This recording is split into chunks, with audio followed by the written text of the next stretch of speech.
শীতকালে সরিষার ক্ষেত রূপ নেয় সোনালী স্বপ্নে। দূর দূরান্ত জুড়ে ছড়িয়ে থাকে হলুদ ফুল। খোলা আকাশের নিচে মাঠ যেন আলোয় ভরে ওঠে। মৌমাছি ফুলে ফুলে ঘুরে বেড়ায়।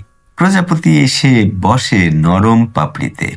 চারপাশে নীরবতা, তবু জীবনের স্পন্দন স্পষ্ট। এই সৌন্দর্য কৃষকের জন্য আশার প্রতীক।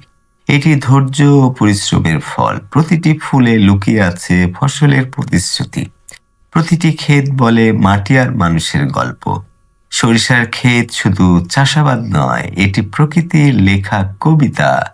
এটি আমাদের শেখায় সহজ জিনিসই অনেক সময় সবচেয়ে সুন্দর। শীত নামলে জমি বদলে যায়, সবুজ মাঠ ধীরে ধীরে হলুদ আলোয় ভরে ওঠে। দূর পর্যন্ত ছড়িয়ে পড়ে সরিষার ফুল। হাওয়া বইলে ফুলগুলো একসাথে দুলে ওঠে, মনে হয় মাটি শ্বাস নিচ্ছে। মৌমাছির গুঞ্জন, প্রজাপতির নীরব থামা, সব মিলিয়ে জীবন কথা বলে।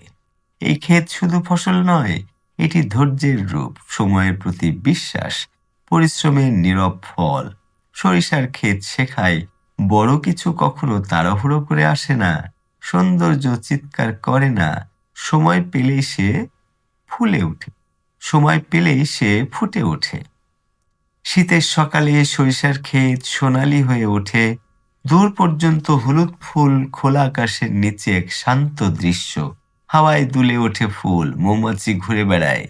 নীরবতার ভেতরেও জীবনের শব্দ থাকে। এই ক্ষেত শুধু চাষ নয়, এটি ধৈর্যের গল্প। এই ক্ষেত শুধু চাষ নয়, এটি ধৈর্যের গল্প, পরিশ্রমের প্রতিদান, প্রকৃতির নীরব হাসি। সরিষার ফুল মনে করিয়ে দেয় জীবন ধীরে চলে কিন্তু সুন্দরভাবে।